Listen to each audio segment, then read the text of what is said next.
Hello and welcome to Generation 16, the series that showcases the history of Sega's Mega Drive. I'm Greg Stewart. I've been covering games for 20 years now. I co-founded Gaming Age and was the reviews editor for Electronic Gaming Monthly, and co-founder of the Player One podcast, one of the longest-running gaming podcasts around. Join me while I recap the history of Sega's 16-bit powerhouse game by game. On Generation 16, I focus on the interesting stories behind each title, big hardware launches by Sega and its competitors, and key news stories that shaped the console wars in the early 90s. Sega went from underdog to market leader and back again, and on Generation 16, we explore how.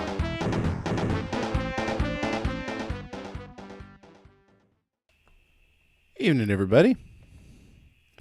Like the trailer? I'm trying to figure out how I need to work that in, but now I see that it's the wrong aspect ratio. I need to get a background on that thing if I'm going to use it in the channel. Hey, Benjamin Rivers is here on time. So is Keenad, Namava, Scoop Jessica. That's right. It's Christmas me. I need to buy a new chair. I'm sitting practically on the floor here. Hey, remember, we're still raising money for Extra Life. $10,564.54 raised so far this year. Number 4 in Canada, which that's pretty cool. And that's with your help. And I really, really super appreciate that. Hey, Giraffe. But remember, we can still raise more. Year's not over yet. Seward.ca will take you there. And, of course, all the revenue from this channel goes to Extra Life as well. We're down under 40 subs again. We got to get back up. Remember, if you're an Amazon Prime member, you can subscribe for free. And if you're a subscriber, remember, you have to re-up every month. And, of course, Twitch will not remind you that your subscription has run out. So please remember to subscribe. You get to use the little Greg emoji. You get to get your little Sega controller badge. It's all good. Thanks, Scoop Joey. There's the subscription. Look at that. Go ahead and pick up a stream game. I'm going to assume Golf Story, but you let me know. All right, so we're playing the Scoop. This is an adventure game from 1986 by Spinnaker Software. Yeah, the Scoop, exactly. By Spinnaker Software, based on a series of short stories written by Agatha Christie and the other members of the London Detection Club, which is a bunch of famous mystery authors, in the 1930s. Yes, Panzer Dragoon news, right? Hey, Jaspertine. All really great. Phil does smell. That's true. So it's story time. Remember, Scoop Jessica, you know your job. You know we're using a walkthrough, of course. So, let's play the Scoop. We're going to start a new game. I had to play as a male. Mr. Stewart. Ever the optimist, you leap up the Daily Courier steps, hoping that your editor, Mr. Rightwell, might have a lead on the Jumbles murder case.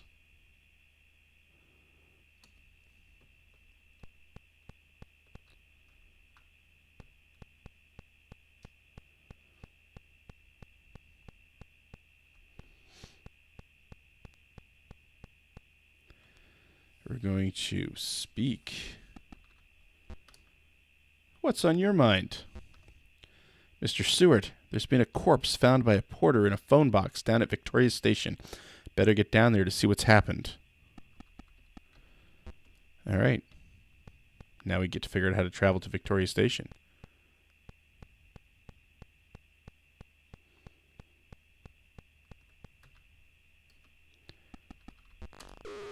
Oh. Okay, going to Victoria Station. Thought you might like to know I just took Mr. Oliver down to Victoria Station. He told me someone's got killed in a phone box there. Seemed a bit excited about it, he did. Funny the way some folks get a thrill about murder.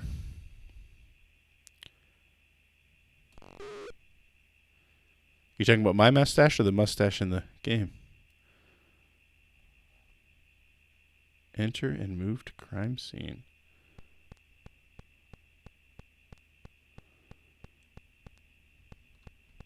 Whoa.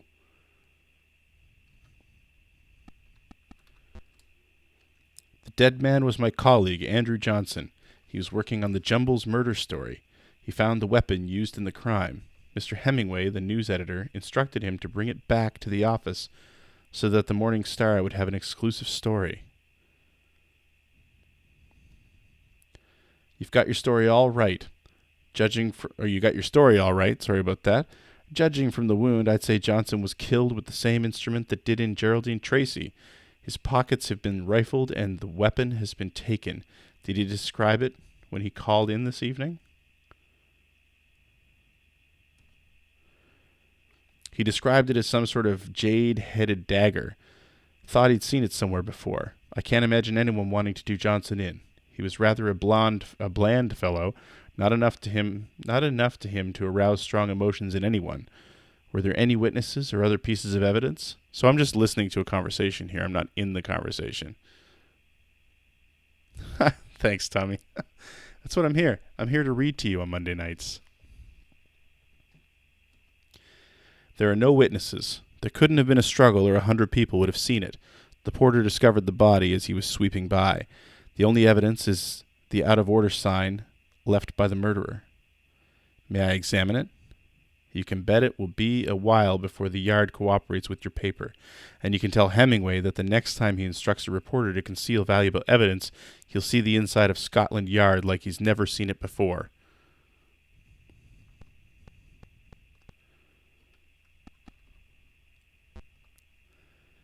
I'm going to speak with Mr. Oliver. Sorry, I can't talk just now.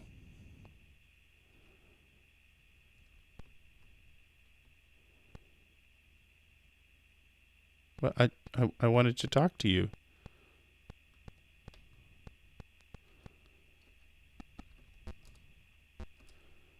There we go.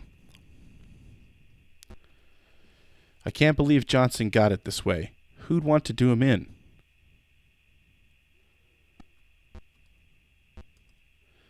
I'm the top crime reporter for the Morning Star. Now that Johnson's gone, I'm working on this Jumbles case, just as I should have been from the start.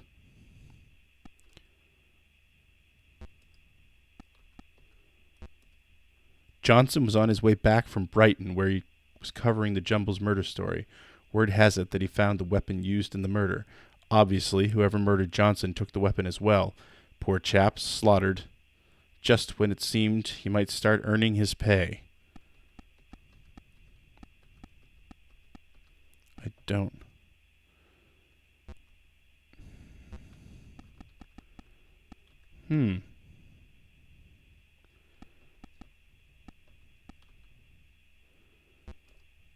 I'd like to find out who this Tracy is, and I bet I do before you.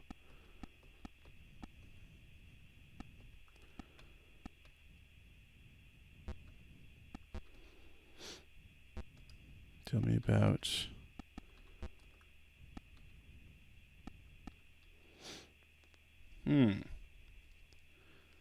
You, the news, and your Johnson.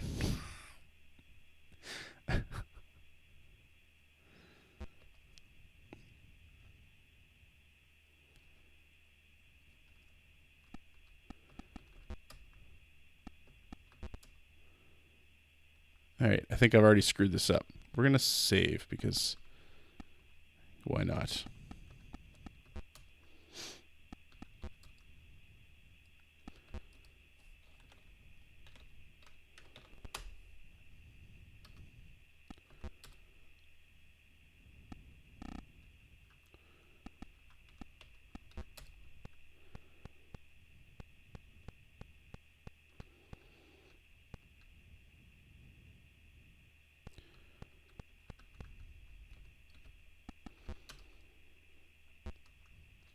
Nasty business, this. A man stabbed in the back while making a call.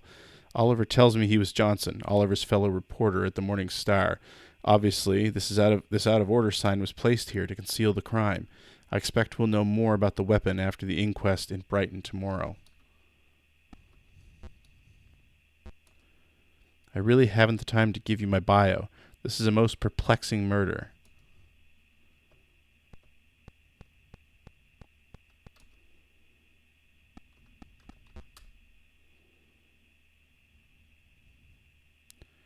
An indelible stain of recently spilled blood serves as a gruesome reminder of the recent murder.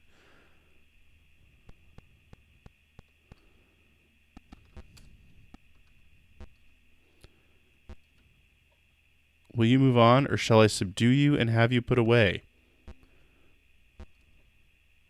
We don't want any reporters snooping about. I'm afraid you'll have to move on.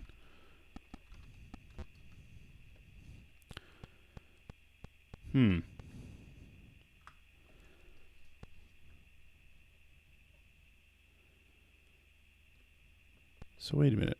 Who?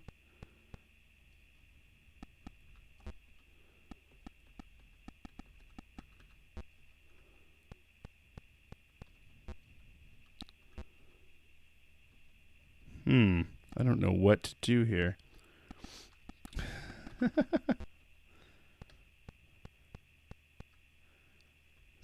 Nice.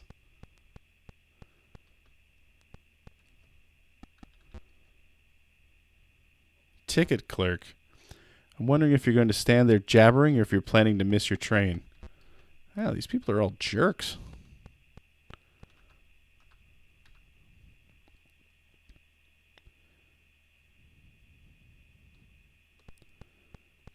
I feel like I missed something here. Because murder the ticket clerk.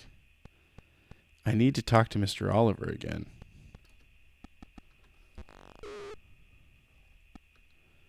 Let's go to the Morning Star and see if I can find him again.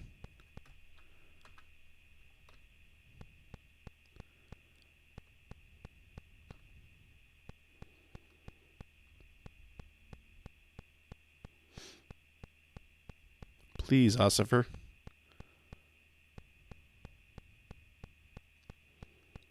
Of course, it is 1:34 in the morning. Maybe I've got this running way too fast. Maybe that's my problem. So I've lost a lot of time here. We're already on Tuesday. That's why I can't find anybody. You know what? I'm going to restart. First of all, I'm going to turn this way down.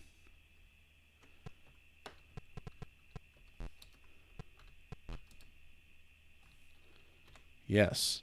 Let's try this again. I'm going to try to play as a female now.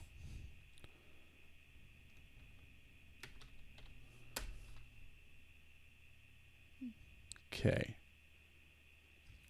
Let's see here.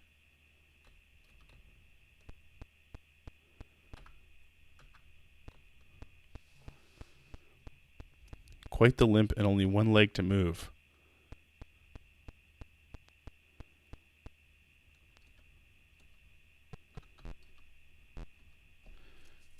Miss Scoop! There's been a corpse found by a porter in a phone box down at Victoria Station. Better get down there to see what's happened.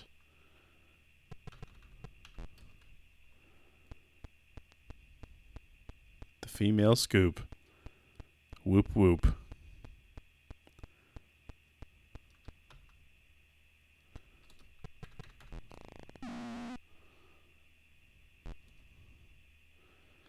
Thought you might like to know I just took Mr. Oliver down to Victoria Station.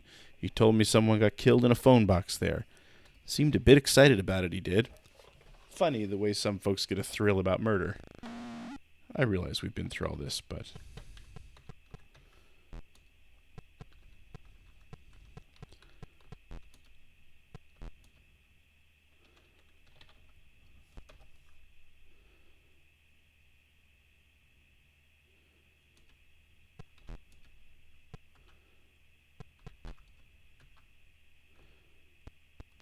Okay, we're going to move to crime scene. And observe. The dead man was my colleague, Andrew Johnson. He was working on the Jumbles murder story. He found the weapon used in the crime. Mr. Hemingway, the news editor, instructed him to bring it back to the office so that the Morning Star would have an exclusive story. You've got your story all right. Judging from the wound, I'd say Johnson was killed with the same instrument that did in Geraldine Tracy. His pockets have been rifled and the weapon has been taken. Did he describe it when he called in this evening? He described it as some sort of jade-headed dagger. Thought he'd seen it somewhere before. I can't imagine anyone wanting to do Johnson in. He was rather a bland fellow, not enough to him to arouse strong emotions in anyone. Were there any witnesses or other pieces of evidence? There are no witnesses. There couldn't have been a struggle or 100 people. Oops, I screwed it up. Okay. Let's try this again. That would be a good screenshot, Jessica. You're right. All right, we're going to try to speak.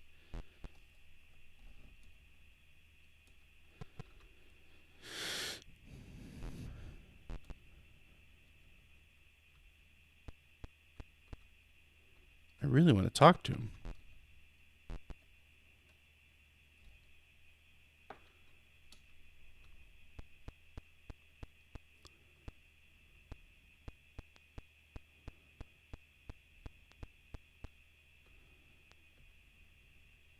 God, it's 1 a.m. again.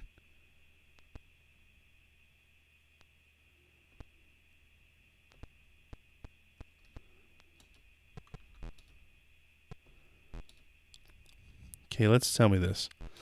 So on your mind, I can't believe Johnson got it this way. Who'd want to do him in? The top crimes reporter. We've gone through this. Tell me about...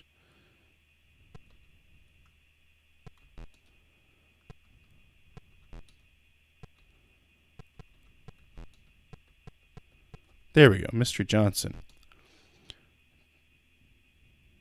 We already did that part. I don't know. I'm supposed to know somebody named Beryl Blackwood. Seems Mrs. Tracy was digging gold, got tired of her first find, and took up with another quick as she could. She paid the price in full. I'd like to find out who this Tracy is, and I bet I do before you.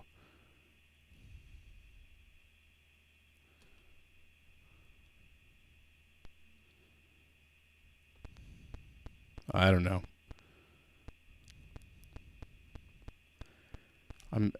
This guide that I'm using is crappy. Let's see if I can find a better one.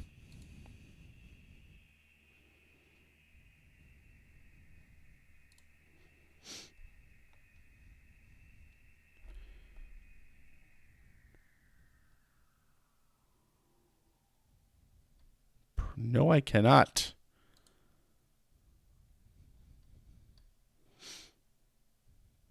All right, well, let's talk to the inspector then. Yeah, Johnson's just laying there.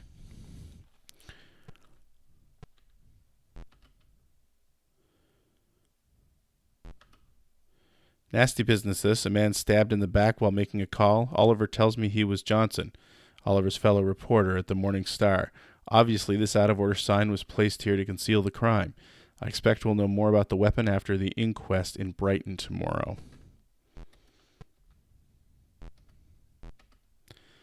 Not much I can tell you about Tracy, who is middle-aged, average height, dark-haired, mustachioed, well-dressed, could be any of 1,000 blokes.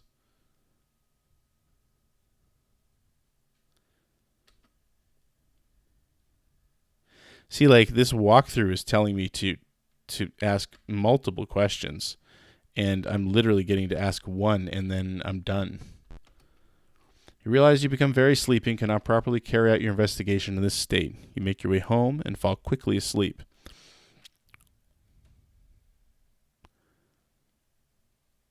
Use Johnson on Johnson, slap the shaft of Johnson right across Johnson's chin.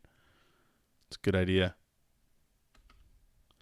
During the night, you dreamt of stepping in a phone box and seeing a gloved hand bearing a gleaming blade arcing above you. You are awakened by the ringing phone. It's Mr. Rightwell, who shouts, "What makes you think I'll pay for you sleeping?"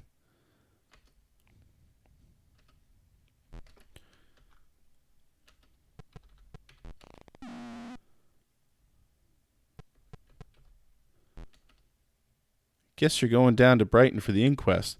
From what I gather, there ought to be a clue or two as to who killed that chap in the phone box last night.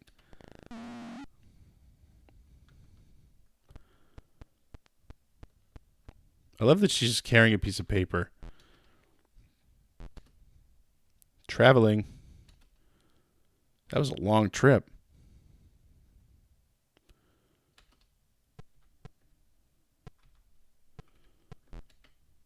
Modeled after a medieval castle festooned with pennants, the Brighton station welcomes its holiday visitors.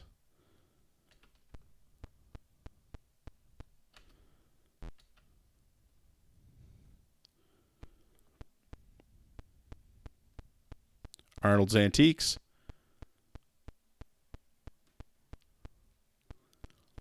courthouse.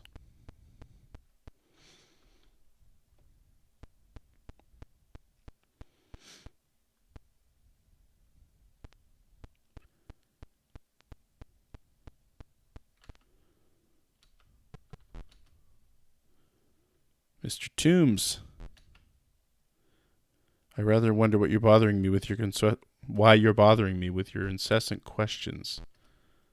I've been directing inquests for 10 years, and never have I seen a case so clearly weighed towards the guilt of the prime suspect.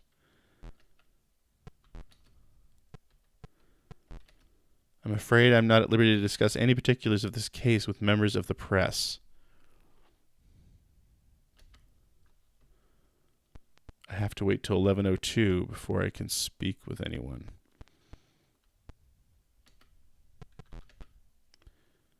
Aw, come on. Why can't you talk to me?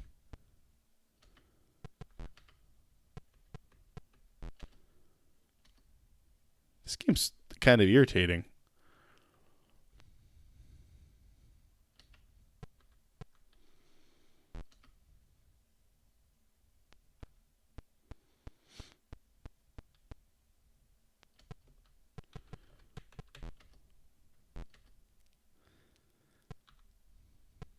Where were you? Quit bothering Miss Scoop. I've got a story to write.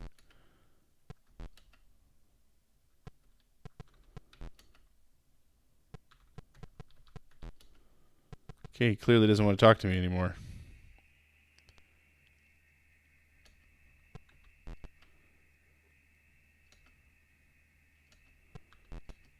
Oh, you can make time pass.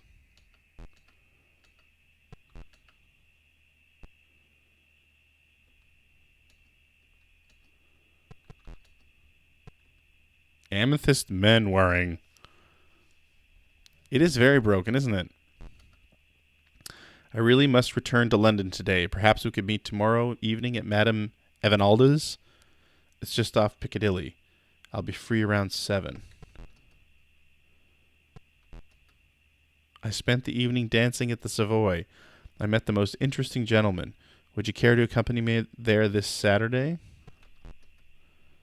Well, I closed up the shop at 7, then stopped in the Piccadilly Palace for a cocktail. At 9 I went home, since I had to be up early Tuesday to get to Brighton. Like, everything's just kind of all over the place with this. You may call me Amethyst, dear. I'm a model and saleswoman at Madame Evanalda's. I also am a frequent dancer in the evenings at Piccadilly Palace.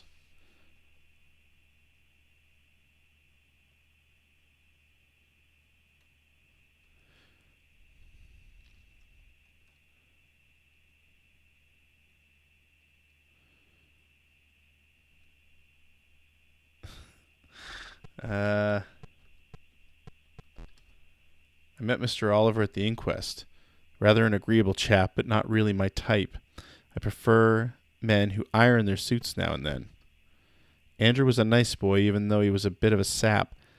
He used to send me flowers with silly little poems. Once he was reciting on bended knee when Mr. Redmond came in. Redmond was absolutely livid. I heard they nearly came to blows over it. After that, I told them not to come by any more. It's not the type of drama I'm interested in. Tiny dancer. Geraldine and I were the dearest friends. We worked and played together constantly. Then that Mr. Tracy came and swept her away. Poor dear Geraldine.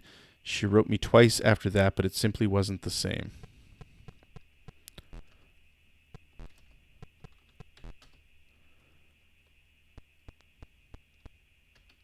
Wait again. You need to wait till 11:02.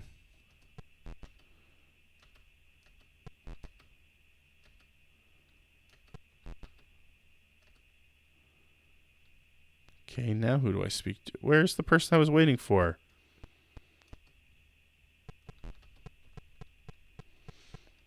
This is driving me nuts. This game's driving me nuts.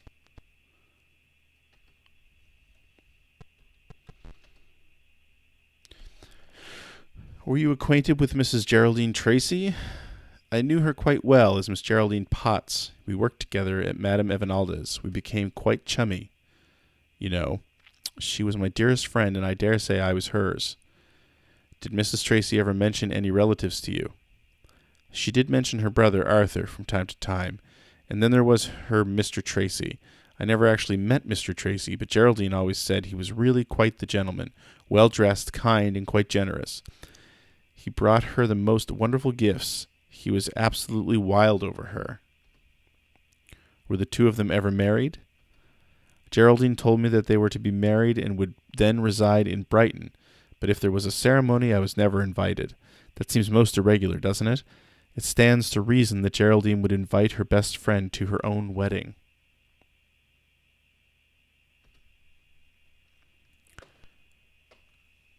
Apparently she's done.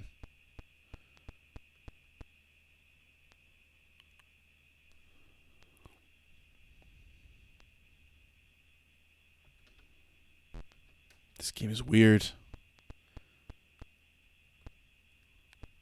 Is this Henry? That's a big man. Yes.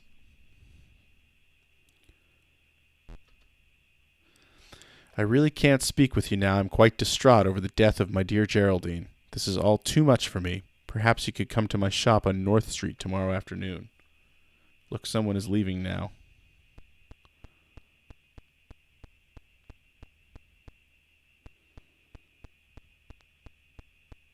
So I think someone else is supposed to come in now.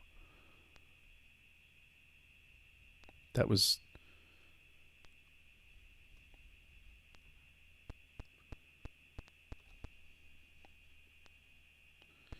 Hey, Pittsburgh actually won a game.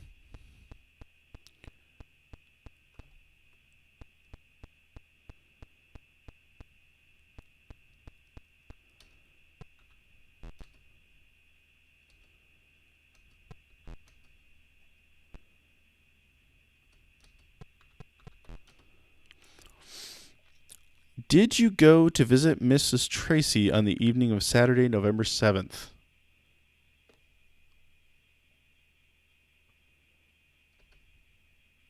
Yes, sir. I had an appointment with Mrs. Tracy at 9 o'clock Saturday evening. Her husband, Mr. Tracy, is a commercial traveler. He was to be away that weekend. Tell the court about the events of Saturday evening. I arrived by car at Mrs. Tracy's bungalow. I knocked and rang several times. Finally, I became rather annoyed and decided to try the door. To my great surprise, it was unlocked. I entered and passed straight from the lobby into her sitting room. There, to my horror, I nearly stumbled over the body of my dear Geraldine. She had been dead for quite some time. What did you do after you discovered her body? Well, after a bit, I drove back to Brighton. I drove about a long time and thought over what was best to be done. In the end, about midnight, I rang up the police. It has been a great shock to me, a great shock. I've got a weak heart, a very weak heart.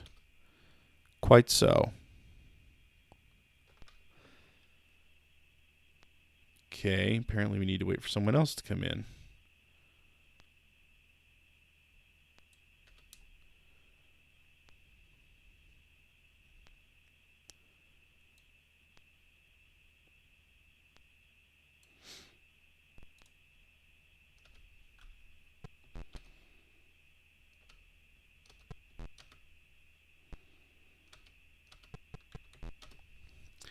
When did you last see the deceased? This is going on and on. 3 o'clock Saturday afternoon. I was going off. I usually left earlier, but she wanted an extra bit of cooking done. I wasn't to come back till Monday morning. That's how we did it whenever she had a little game on. A guest was expected for the weekend? Yes. She said it was her husband, but I knew it was Fisher coming. She wouldn't have taken the pains she did getting ready for Tracy. Either way, it was all my eye. Even if it was Tracy coming, that would not make him her husband. I know that's what gentlemen who only come down for weekends and call themselves commercial travelers. Funny kind of husband. Please confine yourself to answering my questions. Now, you last saw Mrs. Tracy at 3 o'clock. Was her manner pretty much as usual? Was she worried or upset in any way? No, the opposite. Manicuring her nails, she was going to get all togged up. Oh, I knew it was Mr. Fisher coming all right. Next day I heard what happened. You could have knocked me down with a feather. What, said I? Murdered? That will be all, Miss Sharp. Okay, so that was Miss Sharp leaves.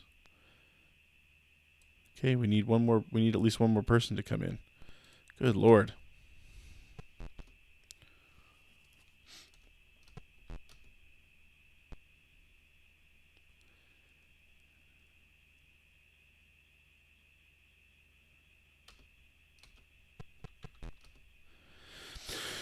Will you be so kind as to detail for the court your investigation on the night of November 7th? Certainly, sir. We received a call at midnight from Mr. Fisher concerning a murder at the bungalow of Mrs. Geraldine Tracy. We went directly to the scene of the crime, arriving at 1 a.m. Upon entering the building, we came across the body of Mrs. Tracy, stabbed in the back, quite dead. There was no sign of struggle. No weapon was found. What did the medical examination reveal? The young woman had been stabbed in the back by a sharp instrument with a narrow, triangular blade. Her heart was penetrated, and death was fairly instant. The wound could not have been self-inflicted. The deceased expired between 7 and 9:30. It is impossible to be more precise than that. Did you interview Mr. Fisher that night? Yes, sir. We arrived at Mr. Fisher's flat at 2:30. He was awake, although quite haggard and obviously under the influence of alcohol. He detailed his movements for us and told us that he had been engaged in an illicit affair with Mrs. Tracy for the past 2 months. Yeah, Gunstar, I think you're right. All right, so let's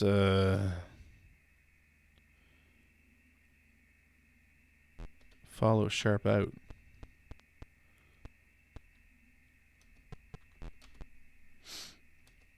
Sorry, I can't talk just now.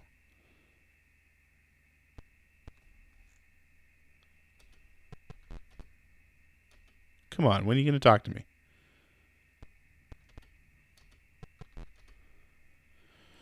All right, let's see. I'm not crazy about this game yet. In fact, I don't know if I will be.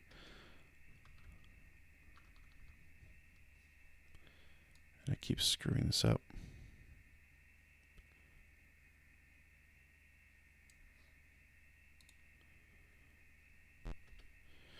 The evidence against Fisher looks to be nearly enough to fry him. If the weapon turns up and we can link it to him, he'll spend the rest of his life behind bars.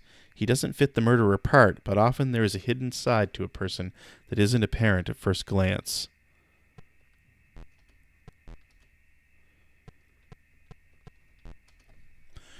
This man Potts' story seems to check out. Conceivably, Tracy may have posed as Potts when Oliver found him out at the bungalow. We can't be certain until we go to Southampton. I really thought that apostrophe was a comma.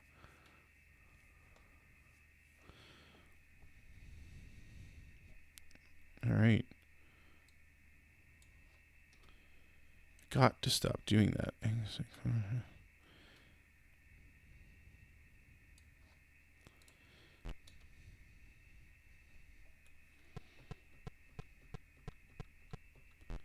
Everyone following this so far?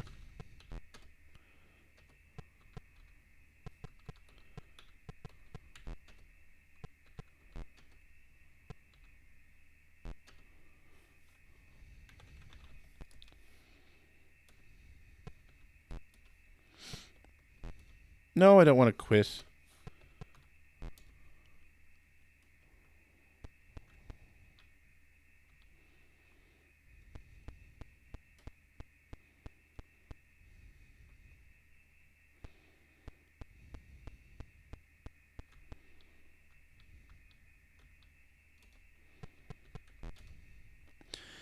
All along I've had my doubts about this too. Always sent away for the weekend, and oh, the state of the place on Monday morning.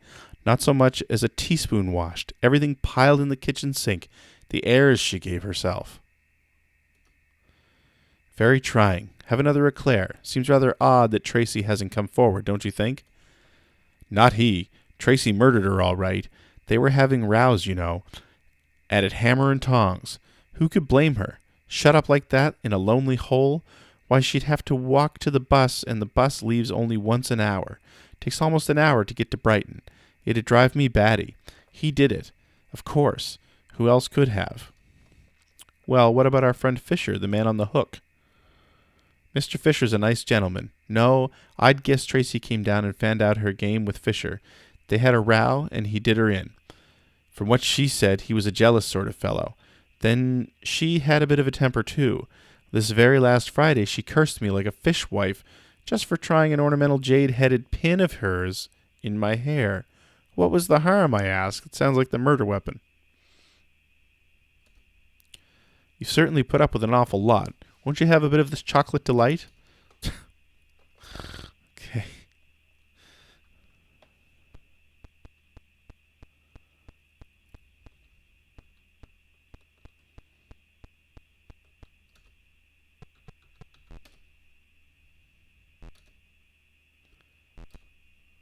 Traveling. It's 4 o'clock.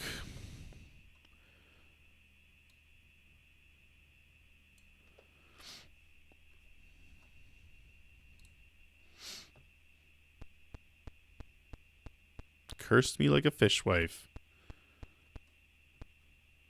The cat and fence.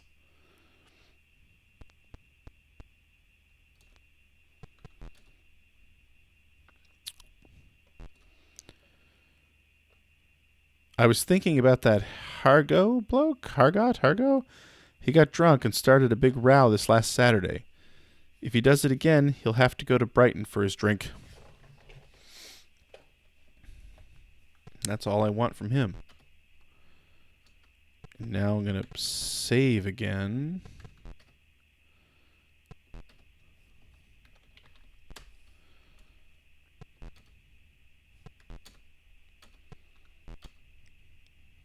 I have to wait until people enter this pub.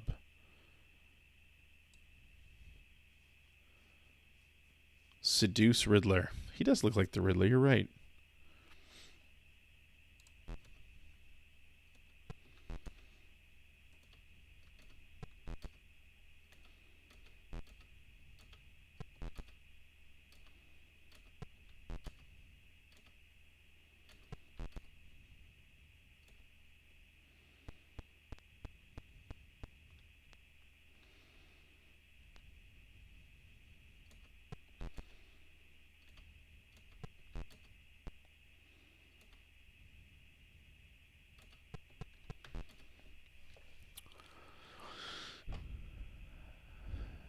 I love the conversation that's going on in the chat. You really oughtn't to have done it. It wasn't the proper way. Well, la-dee-da. You're one to talk about proper. You got what you wanted, didn't you? Anyway, she had it coming, and I'm certain the jewels won't be missed. Not the way she left them lying about. But if somehow the gems were traced, they would become a most ruinous piece of evidence. Now, don't you worry yourself about any bits of evidence. Of course, you could simply give the jewels back. I'm certain to make a pretty penny on him at the track. That's okay, Sarah Bess. Don't be absurd. Bring them by tomorrow noon. You know I can't let you. Say, isn't that Miss Scoop at the next table? Dun dun dun.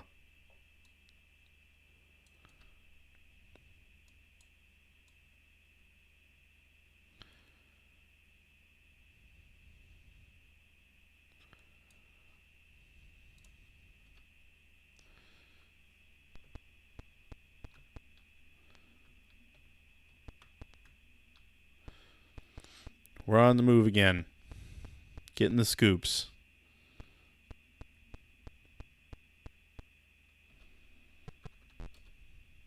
The footprints are sizes 8E, 6D, and 9DD.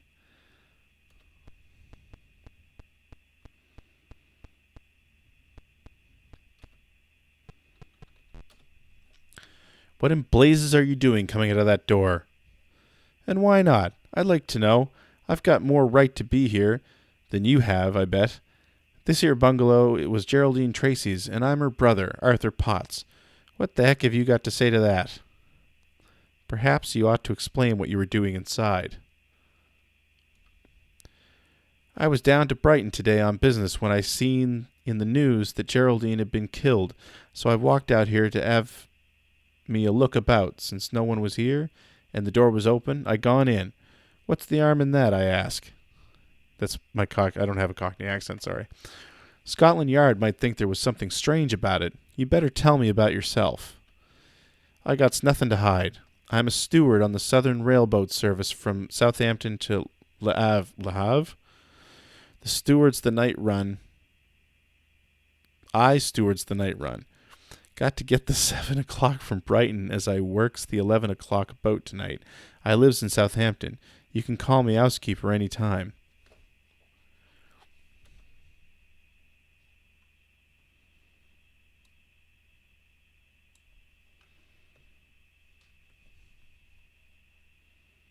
All right.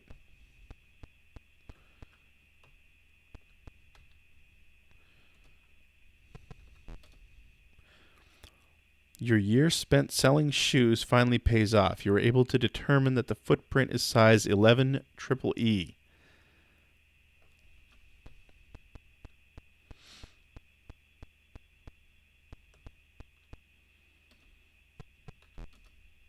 You notice the carpet is stained from a rather heavy flow of blood.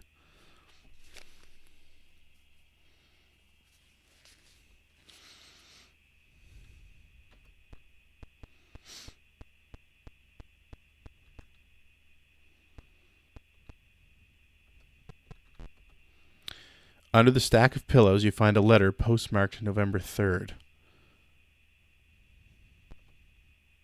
Arthur's letter is here.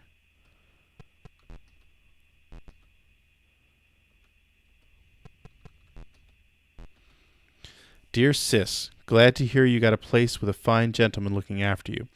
I'll come round sometime when business brings me by. Don't tell hubby about our private affair. The big boy can be rough. Love, Arthur. So that wasn't her actual brother?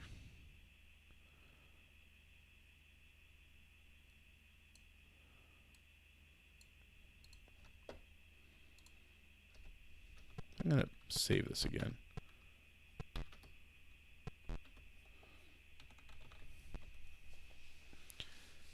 Those aren't pillows. All right. It's starting to get late, and I know this clock's going to end up killing me again.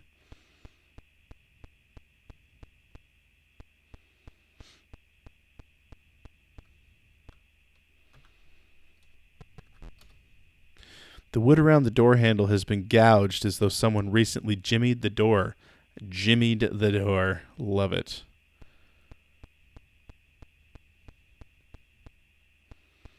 Grass and trees.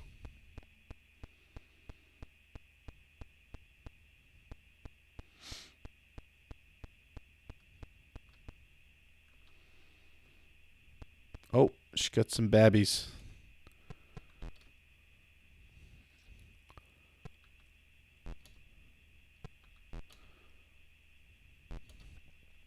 Mr. Tracy come up regular as clockwork on the weekends.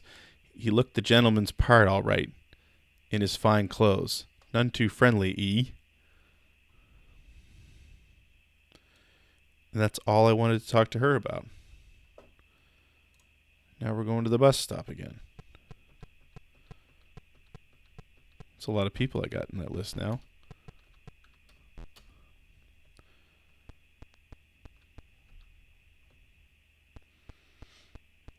Doopy doopy doopy doopy doopy doopy doop. Hey, so Scoop Joey and Scoop Jessica got their shirts. Remember, you can click the merchandise button down below and buy your own.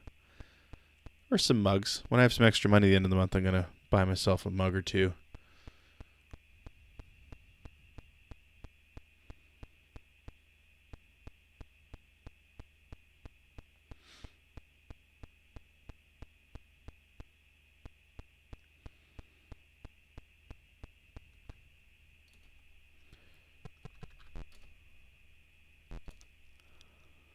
Traveling. God, it's long.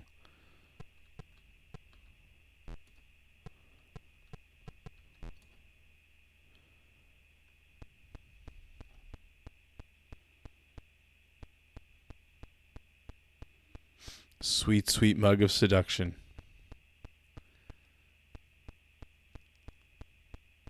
There are pics around on Twitter, I believe. I mean, they might be too hot. They might be not safe for work.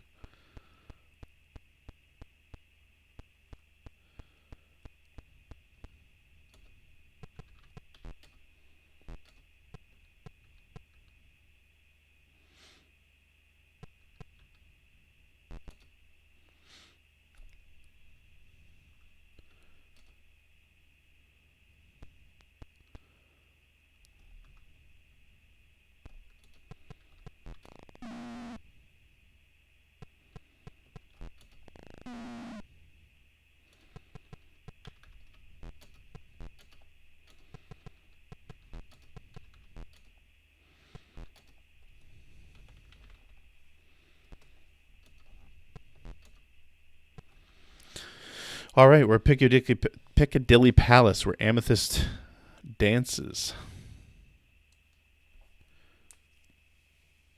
It is interesting to play these because these were all coming out around the same time that I was playing Sierra games for the most part. So to see what else was out there that I had no idea about is always kind of interesting.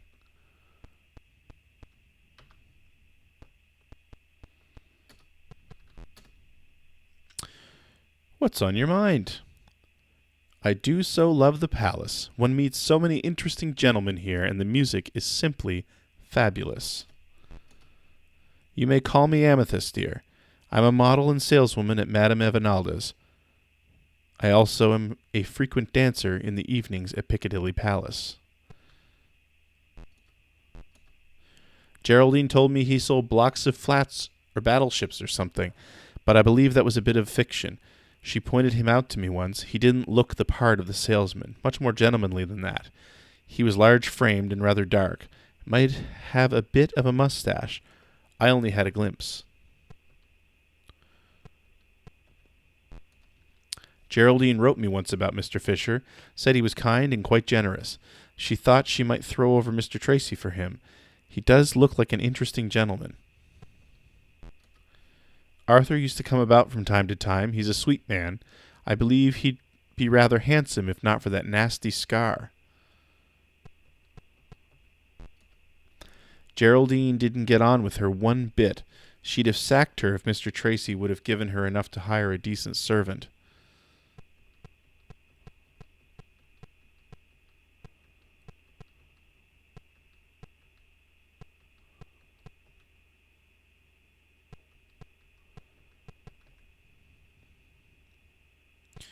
Okay, so Johnson, Redmond, and Tracy.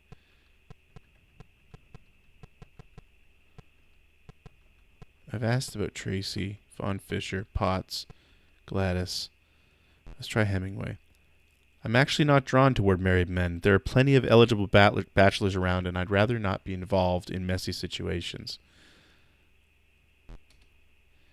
I met Mr. Oliver at the inquest. Rather an agreeable chap, but not really my type. I prefer men who iron their suits now and then. Oh, you mean Harry. He used to come about quite a bit. He's an odd fellow, he is. Got a bit sticky with me and thought I ought to go off with him. I'd have none of it, and told him so. I mean, why should a girl cut herself off for the sake of a little security, especially with someone she's not truly fond of? Andrew was a nice boy, even though he was a bit of a sap. He used to send me flowers with silly little poems. Once he was reciting on bended knee when Mr. Redmond came in. Redmond was absolutely livid. I heard they nearly came to blows over it. After that, I told them to not come by anymore. It's not the type of drama I'm interested in. Sarah Bess is a single Johnson.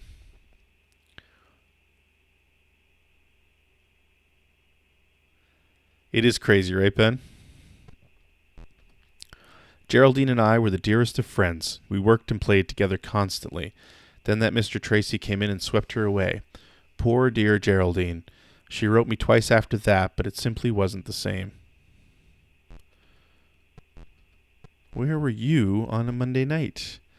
Well, I closed up the shop at 7, then stopped in at the Piccadilly Palace for a cocktail.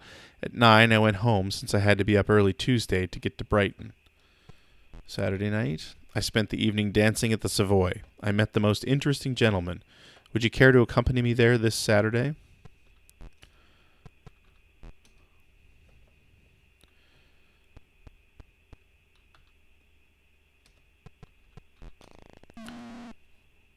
We're traveling to... So this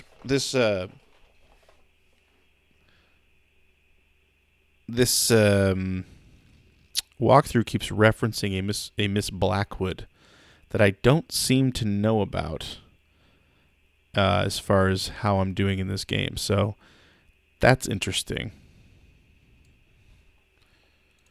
Traveling to the Morning Star.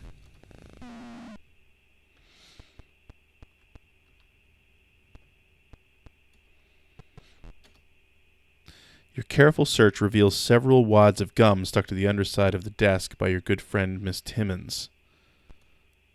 The phone log is here. The phone log is taken.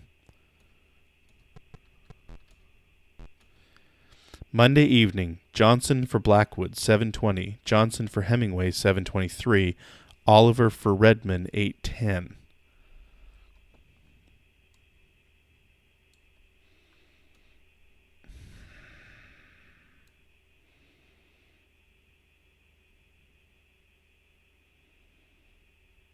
Hang on a sec, I'm lost again.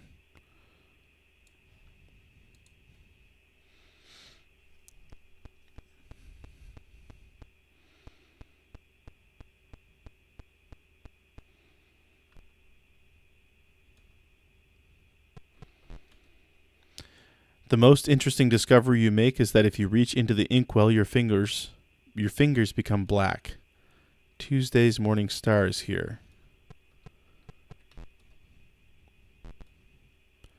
Tuesday's Morning Star is taken.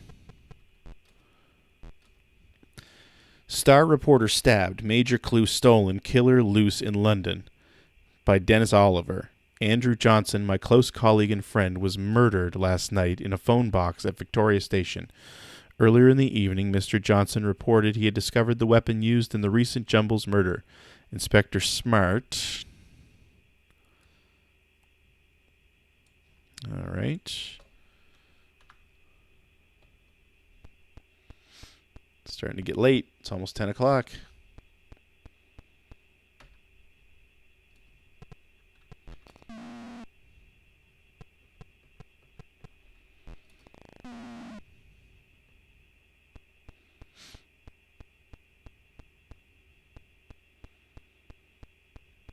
We're at Oliver's flat. While rummaging beneath Oliver's bed, you discover a mouse trap that had not previously been sprung. Oliver's journal is here. Journal is taken. Monday's entry in Oliver's journal is a single line underscored 3 times. Rid of Johnson, my way is clear. Conflict of interest in this story. Man, this is a long day so far.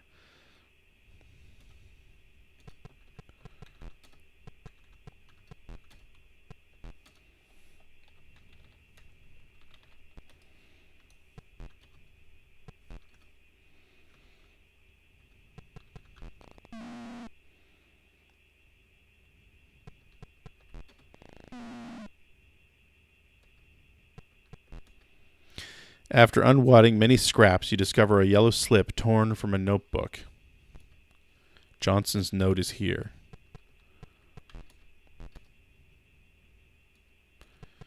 Examine Johnson's note. Jumble's weapon found in tree, jade dagger, Medusa. Shop on B Street, called Redmond from VS. Can you tell I'm following a walkthrough at this point? I mean, I have been the whole time, but I love that taxi. Scotland Yard. I have a cousin who used to work in Scotland Yard. I think she's probably retired at this point. Redmond's flat.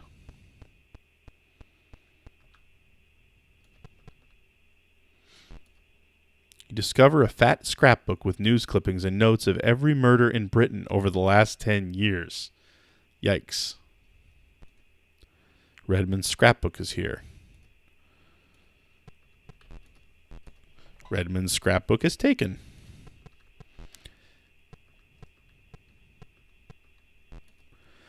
The most recent entry is the Tuesday Morning Star's account of Johnson's murder. There's also a gruesome, unpublished photograph of Johnson's body, crumpled in the phone box. Yikes.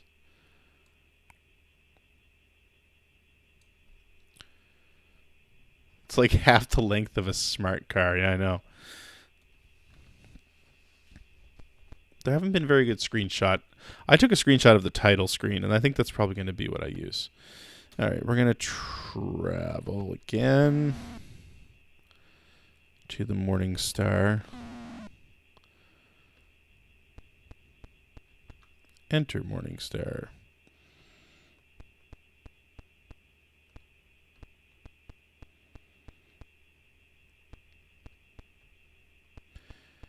And we need to wait until past midnight.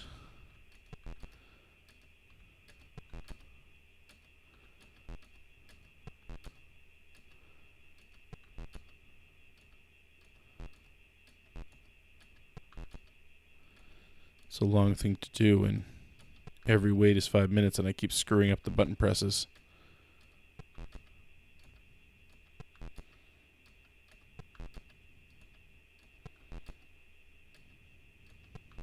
So the second day went way better here.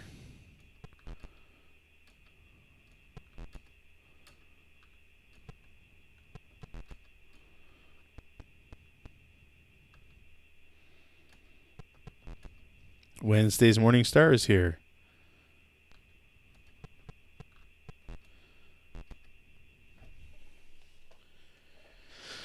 Bloody hell, this game.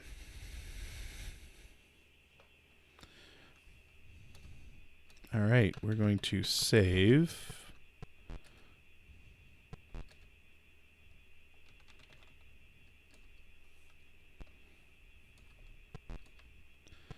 And continue, and we're going to sleep. You realize you become very sleepy and cannot properly carry out your investigation in this state. You make your way home and fall quickly asleep. God, this game goes on for quite a while. But we still have a half an hour left.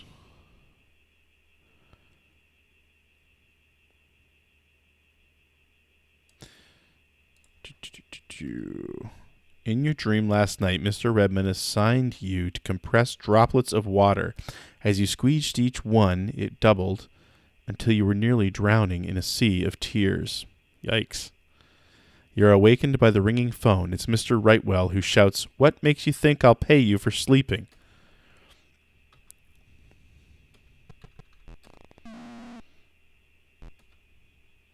I was just thinking, you know that Blackwood woman what works for the Morning Star?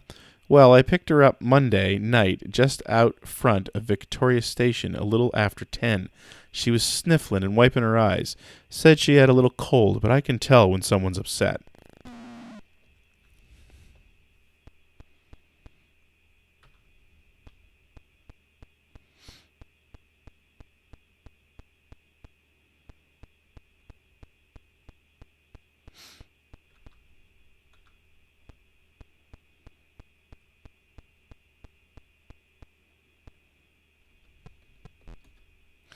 You hastily sort through the papers. You discover a quickly scrawled note concerning Johnson's. Hemingway's note is here. Hemingway's note is taken.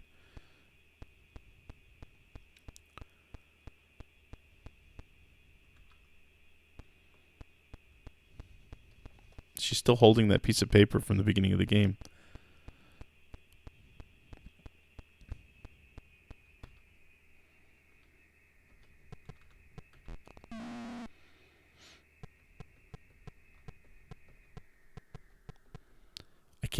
I can't travel to Bond Street.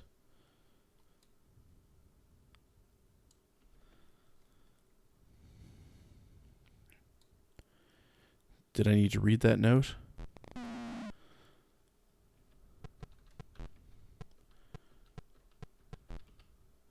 Johnson found Jumble's weapon, jade dagger, carved man's head on handle, seen at shop Bond Street. Will catch 9 o'clock train, Brighton. Call Redmond. Now we're going to travel to Bond Street.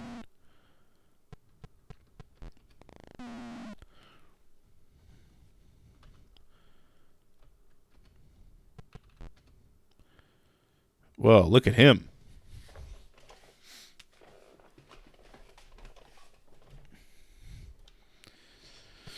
Tell me about Fisher. Mr. Fisher was in last Friday around 5 o'clock. He was looking for a jade hairpin depicting a river god. Generally, it is sold in a pair with a snake goddess pin. He wanted only the one. Mr. Fisher tendered his trade card and asked for a discount.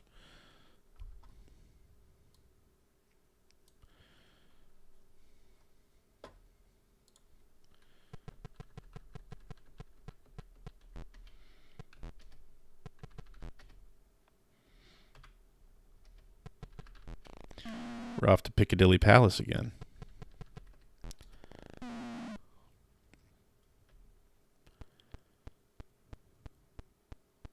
One.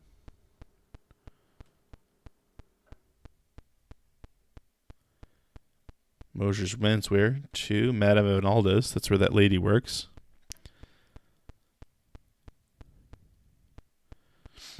Manwaring's flat. Blackwood's flat.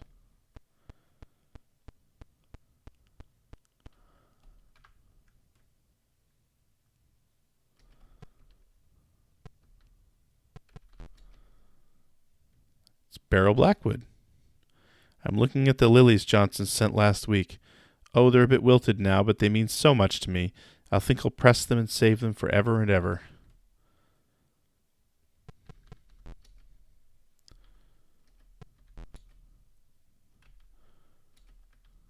I need her to leave.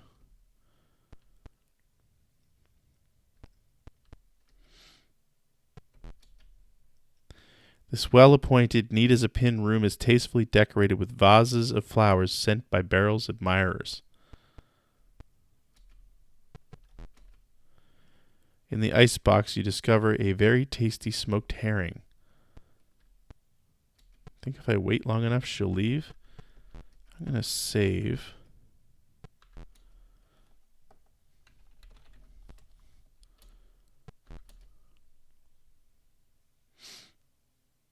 So you broke them, Ben? Is that what happened?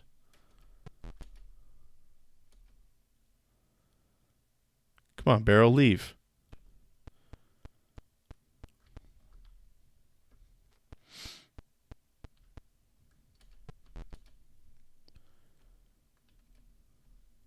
So this is interesting in that all of these characters have routines. And you can follow them around. Like that's kind of cool, right?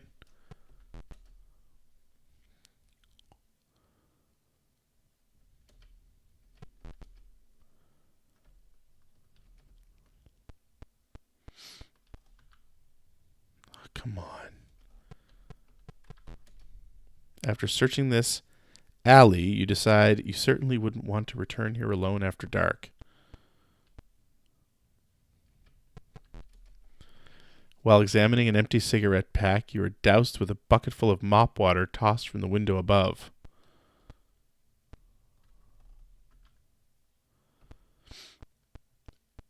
You're the professor they're all going to hate, huh?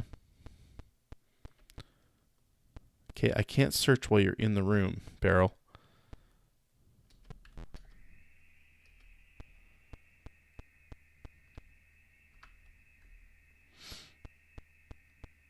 I feel like this game's about to fall apart on me. Let's go to Manwaring's flat.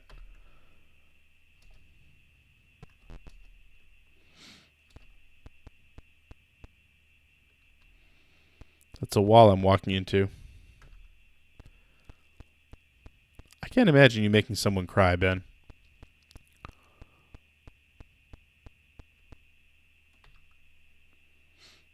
Oh, come on.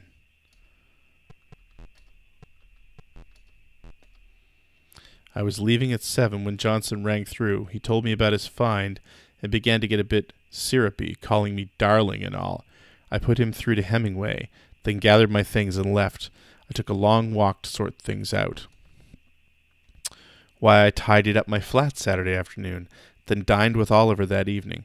Oliver accompanied me home, and poor Johnson was waiting on my doorstep just like a lost puppy. I was quite afraid they would come to blows. I told them how silly they were, then went into my flat alone.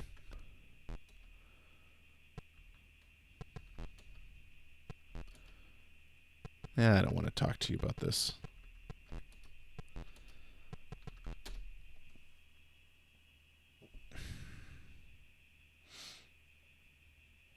She just needs to go into her kitchen.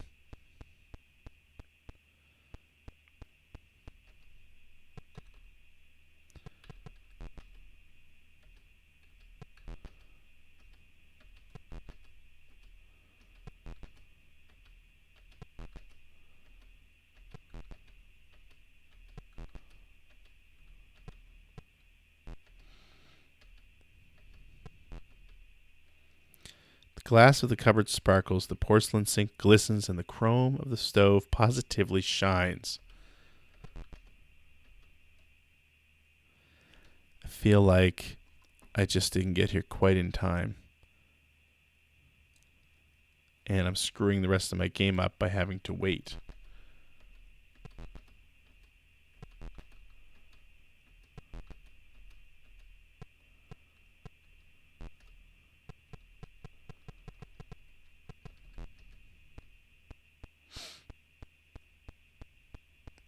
Ben, how would you fix this game, design-wise? What would you do? Oh, she's gone. Yay. Neatly folded on the tea table is an amateurish but interesting poem. Johnson's poem is here.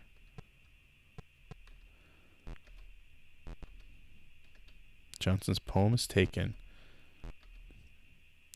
Yeah, that's not what I wanted.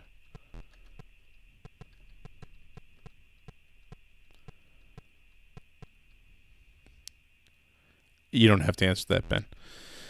Oh, sweetest beryl, you perfect pearl, my heart would whirl to hold you, girl.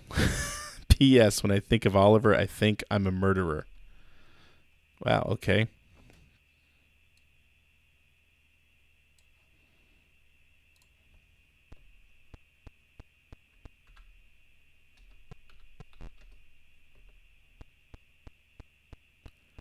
Add color. That would be a good start. I think it's interesting that...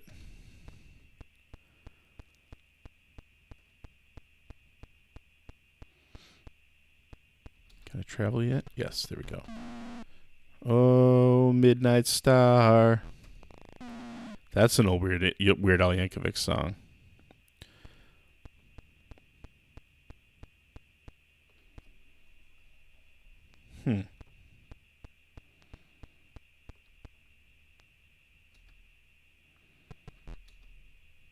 Flower Boy. She loves me not. She loves me not. She loves me.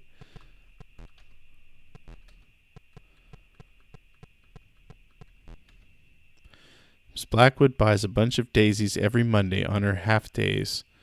She's always good for a spray of violets.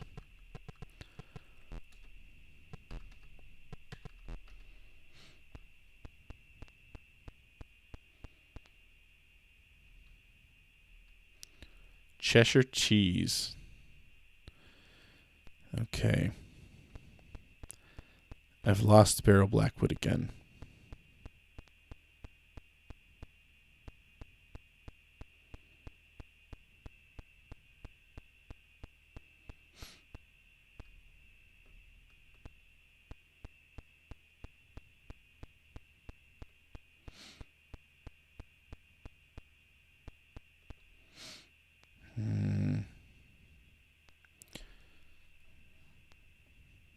I think I'm screwed. Wonder if I...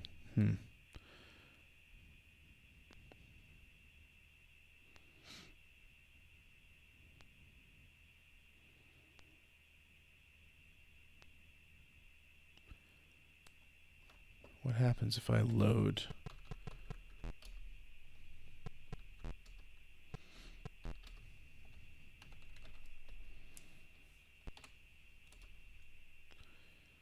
Okay, good. I am here. Maybe if I do the poem thing, hopefully I'll see her leave.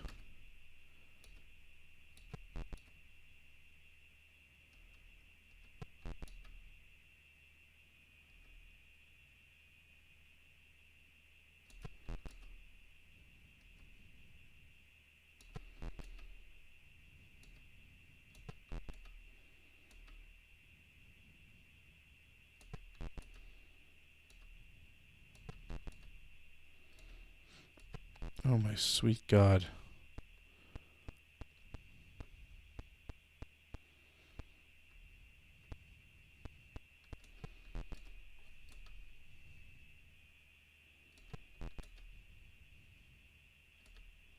There she goes. Search. Take.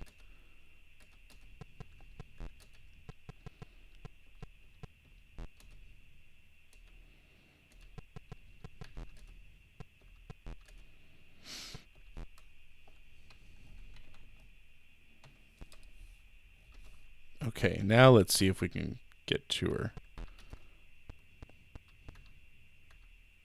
I wonder if I can travel from this side. Probably not. No, I didn't. Oh, don't wait. Ah. All right.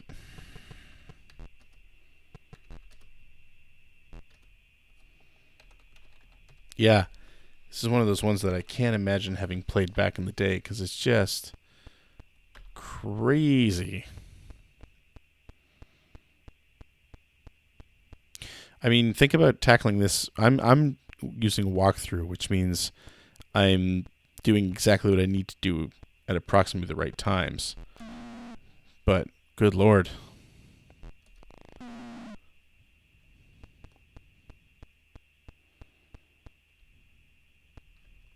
Maybe I need to go into the Morning Star and move right one screen. There we go.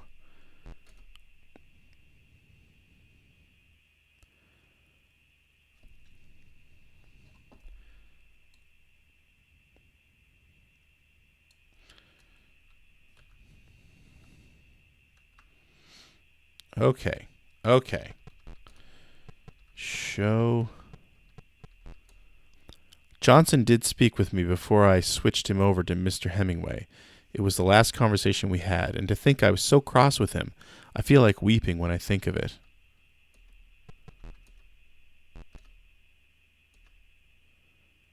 I mean, you can't talk just now.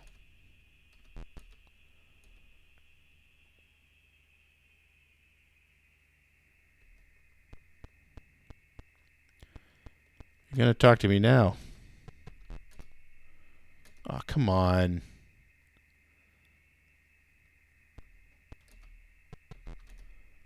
There we go.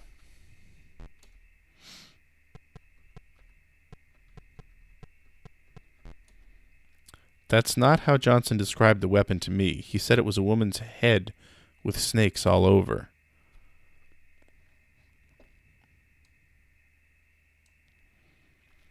Travel to Southampton by train. Jesus.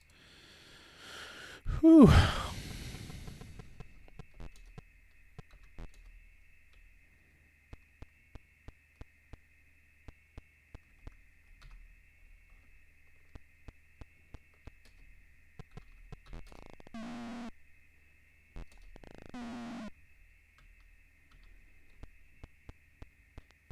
I don't know how you'd ever know to get to most of these places.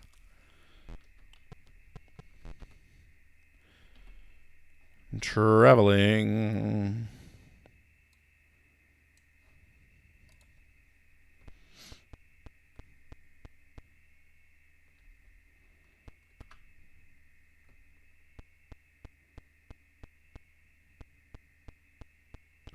Harbor Sundries.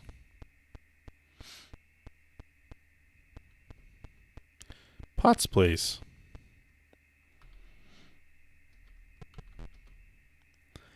Mrs. Hardney, tell me about Arthur Potts. A distant relative left Arthur a sum of money about a year back. It's more than enough to retire on. He wants to keep working, though. Tells me he wouldn't know what to do otherwise. He's hardly ever home because he has investments in London and Brighton besides his stewarding job. He looks a bit rough, but he's quite gentle.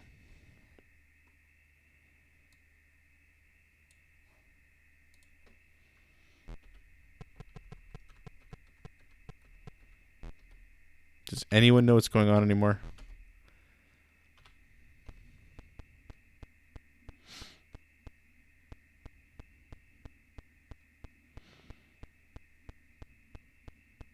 Apothecary. Southampton Inn.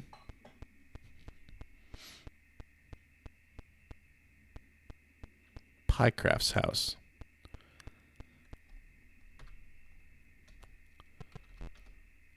Mr. Pycraft. For some reason, I want to show him this scrapbook. As Pycraft thumbs roughly through the book, a news clipping tears loose and floats to the floor. Why, look at this, Miss Scoop. I took that photo years ago.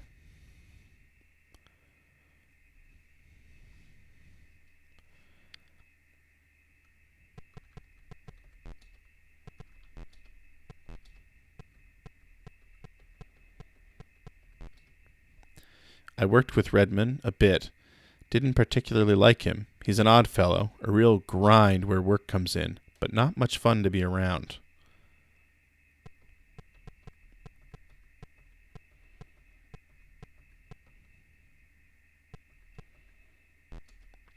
I saw her photo in the paper and realized she's the one I got in a snapshot at the beach.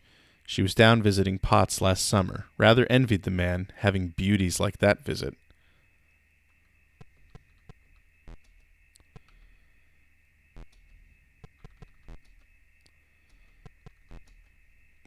There's a rather interesting photograph on the coffee table. A photo of Amethyst is here. A news clipping is here. Photo of Amethyst is taken. A news clipping is taken.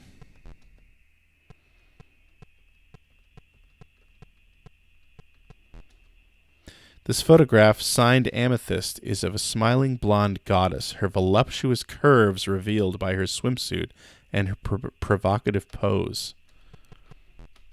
All right.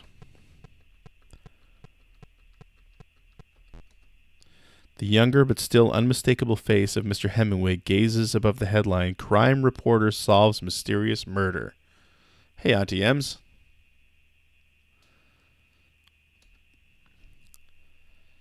Okay.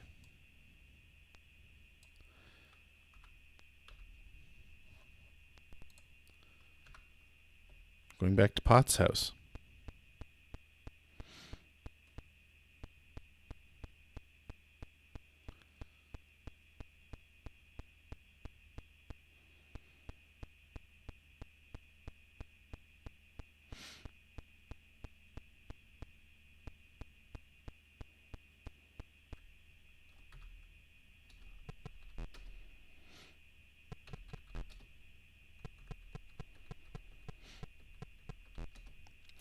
She was down with Geraldine visiting Arthur last summer. They hit it off quite well. I'm rather surprised I haven't seen her since, although I expect Arthur has. Quite fetching in a bathing suit, isn't she?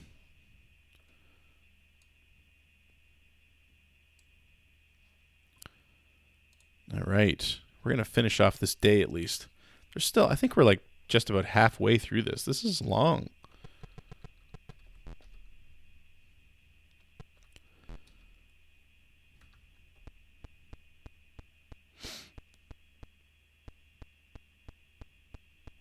Go buy Harbor Sundries.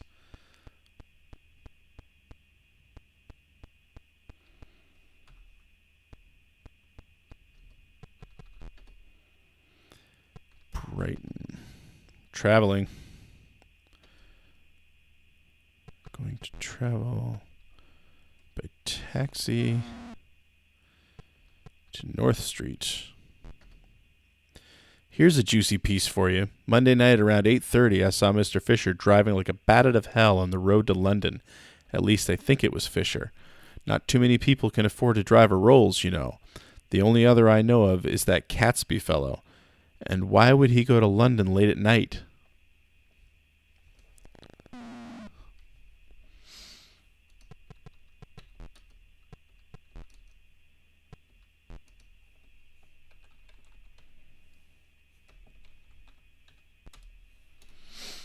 All right, we're going to continue.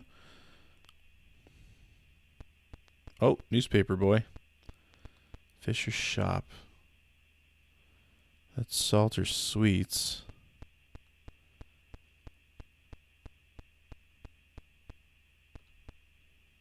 The Royal Cambridge. I don't know where Fisher's shop is. But not that way. The Crate Catesby.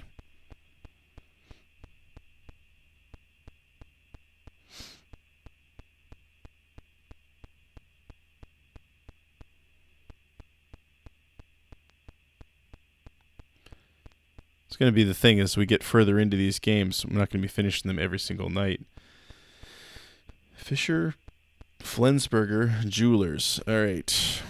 Move to Fisher's shop. Enter Fisher's office.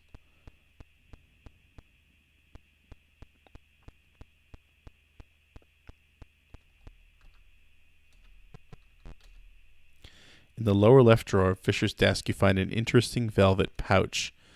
A velvet gem pouch is here. A gold brooch is here. We're going to take that brooch.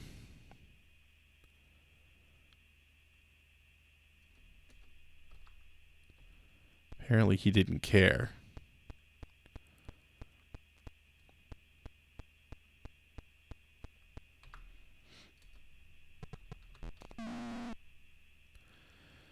Going to Maidstone Avenue. Except I can't do that.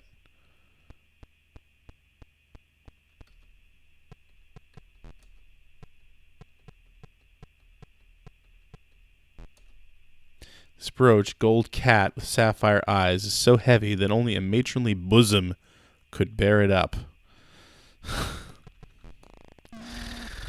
Brighton bus stop.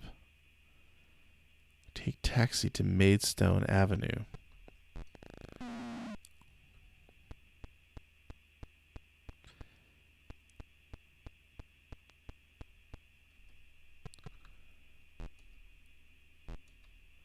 I'm betting meal wages on Miss Medline in this Saturday's fifth. She's 12-1, but Mr. Fisher says she'll come in clear. All right.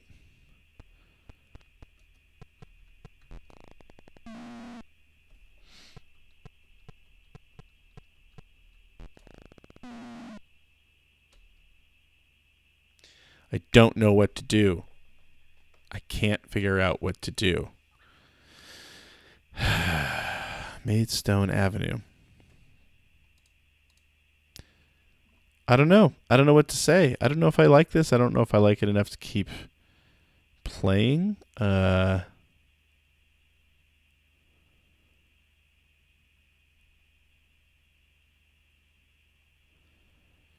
I mean, I guess I will if we can pick this up again next week, and I'll see if we can finish it. But yeah, this has been a weird game. I think I'm going to call it a night there. We've got 5 minutes to go, and I'm not going to figure out where the hell. I don't even know what I'm looking for here.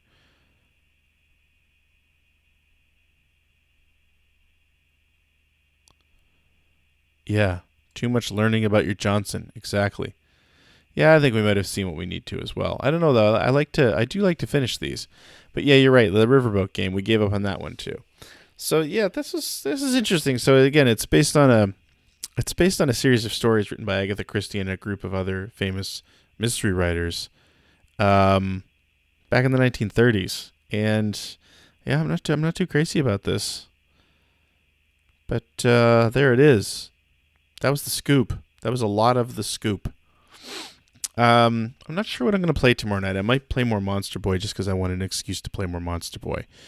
And I'm still waiting for Phantasy Star to come out on the Switch because I do want to start playing that on Tuesday nights.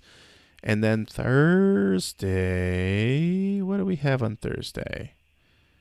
I don't really know. We have Syndicate for the 360, I believe, is what we're going to end up playing. I need to go find that. I got to find that game. And then next week, if we're not going to keep playing the Scoop, next week on Monday is Leisure Suit Larry. And guess what's after Leisure Suit Larry? Maniac Mansion. So we will be playing Maniac Mansion before the end of December. So that's probably good news. And I'm actually a little bit more excited for Leisure Suit Larry, personally. I'm a big Leisure Suit Larry fan. But yeah, Leisure Suit Larry, Maniac Mansion. A couple of the games coming up include Police Quest, Space Quest 2, Shadowgate, Gold Rush, another King's Quest game eventually. So lots of good stuff coming up. So yeah, you know what? We're not going to play this next week because I want to move on to Leisure Suit Larry. I want to move on to Maniac Mansion. I've never played the PC version of Maniac Mansion, so I think that'll be really interesting. In the meantime, hey, I hope you come back and hang out again tomorrow night. I might be playing Monster Boy, or I might just grab some old video game that I haven't played in a while and try that instead. In the meantime, have a great evening. Thanks for hanging out. Thanks for the subscription. Joey, I'm going to add Golf Story to the list, of course. And, hey, have a great evening and good night.